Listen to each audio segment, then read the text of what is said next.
नमस्कार दोस्तों, स्वागत है आप लोगों का एक अनदर इन्फॉर्मेटिव वीडियो में। और मैं हूं आपका दोस्त, आपका होस्ट अतुल कुमार, और आपका हार्दिक स्वागत करता हूं। दोस्तों, थंबनेल पे मैंने आप लोगों को बताया है कि स्टारलिंक और try telecom regulatory authority of India के बीच क्या क्या बातचीत हुई है, क्या क्या शर्तें रखी गई हैं भारत में इनका जो है सैटेलाइट इंटरनेट सर्विस को लॉन्च करने के लिए, शुरू करने के लिए। काफ़ी दिनों से ये अग्रसर हैं इस चीज़ में, आगे कदम बढ़ाए जा रहे हैं, बट इनको कुछ ना कुछ रुकावटें आ जाती हैं। रुकावटों का सामना करना पड़ जाता है केंद्र सरकार की ओर से, या फिर इनसे जुड़ी हुई डिपार्टमेंट से, जैसे कि ट्राई हो या फिर डॉट हो, इनसे जुड़े हुए इनको कई अटकलें आ रही थी इलोन मस्क को। तो अभी फ़िलहाल जो अपडेट आया है कि ट्राई के बीच जो इनकी बातचीत हुई है, क्या क्या शर्तें, क्या क्या कंडीशन रख दी हैं ट्राई ने, अगर ये इलोन मस्क साहब जो हैं इसको पूरा करते हैं तभी अब ये अपने स्टारलिंक की सैटेलाइट सर्विस को भारत में लॉन्च कर सकते हैं और इसकी सर्विस को अब भारत की जनता तक पहुंचा सकते हैं। तो क्या है वो शर्तें, उसको फटाफट से एक्सप्लोर करता हूं, मैं एक्सप्लेन करता हूं। उससे पहले एक छोटी सी रिक्वेस्ट है, चैनल को सब्सक्राइब करें, नीचे दिए हुए सब्सक्राइब बटन को दबा करके साथ में घंटी को दबाएं, ऑल पे क्लिक करें इसी तरह के इन्फॉर्मेटिव और नॉलेजेबल वीडियोज़ के रेगुलर अपडेट्स पाते रहने के लिए। तो आइए शुरू करते हैं।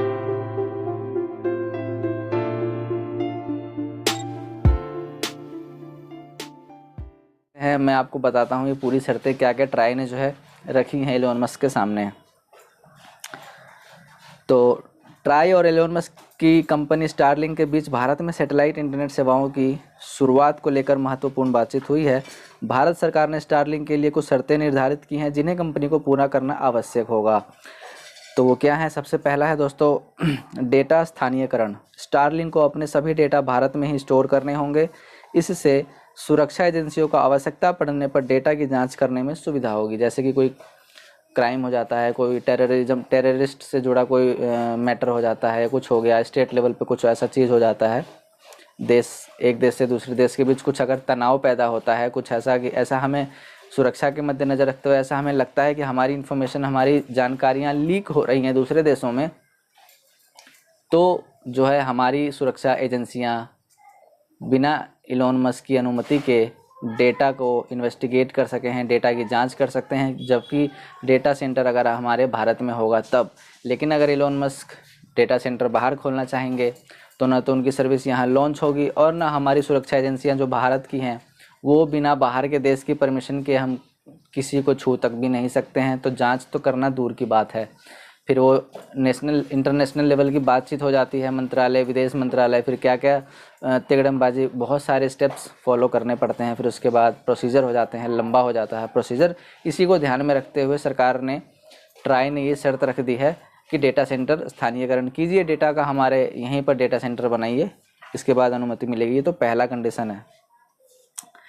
आगे क्या कहते हैं? दूसरा, कॉल इंटरसेप्शन की अनुमति, यानी कि कानून प्रवर्तन एजेंसियों को कॉल इंटरसेप्शन की अनुमति प्रदान करनी होगी ताकि आपातकालीन स्थितियों में संचार सेवाओं की निगरानी की जा सके।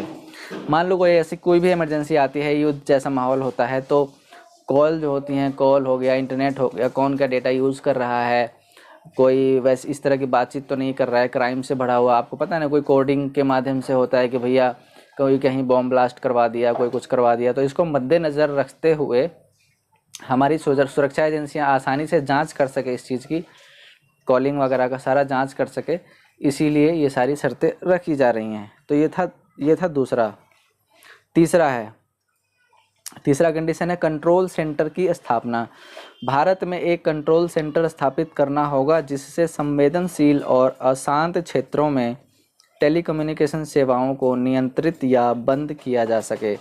कोई ऐसा चीज़ आता है, कोई दंगे भड़क जाते हैं, तो उस केस में क्या होता है कि वहाँ के नेटवर्क जाम करने होते हैं, वहाँ का डेटा सब कुछ लॉक कर देना होता है कि ये सारी चीज़ें का नुकसान ना हो और कोई टेररिज्म गतिविधि को अंजाम न दे दे, आतंकवाद को गतिविधि को अंजाम न दे दे। इस चीज़ को रोकथाम करने के लिए अगर डेटा सेंटर हमारे यहाँ रहेगा तभी हम उसको बंद कर सकते हैं, रोक सकते हैं, रोकथाम किया जा सकता है। ये थी तीसरी कंडीशन ट्राई की इलोन मस्क साहब के सामने जो शर्त रखी गई है। चौथा है लाइसेंस अवधि। पीछे भी मैंने एक वीडियो बनाई थी जिसमें केंद्र सरकार के द्वारा जो ये कंडीशन रखी गई थी, उसमें ये बात आई थी कि ट्राई सैटेलाइट स्पेक्ट्रम लाइसेंस की अवधि को 5 वर्षों तक सीमित करने की योजना बना रहा है, जबकि स्टारलिंक ने 20 वर्षों की मांग की थी। ट्राई ने मना कर दिया है कि ट्राई कहता है कि नहीं 5 सालों के लिए आपको लाइसेंस दिया जाएगा स्पेक्ट्रम यूज़ करने के लिए, लेकिन स्टारलिंक की मांग थी कि 20 वर्षों के लिए, 20 सालों के लिए। तो ट्राई ने इसको सख्त जो है इसको मना कर दिया है इस कंडीशन को, और ट्राई ने ये कंडीशन रखी है इलोन मस्क के सामने। तो ये किस लिए सारी कंडीशन वगैरह रखी गई है मैं आपको बता देता हूँ, और वीडियो को कंप्लीट करते हैं यहीं पे। इन्फॉर्मेशन अगर अच्छी लगी हो तो वीडियो को लाइक ज़रूर करना। तो स्टारलिंक ने इन शर्तों को स्वीकार कर लिया है और भारत में अपनी सेवाएं शुरू करने के लिए आवश्यक कदम उठा रही है। बाकी जो अगले स्टेप्स हैं वो अपना इलोन मस्क साहब जो है आगे बढ़ा रहे हैं।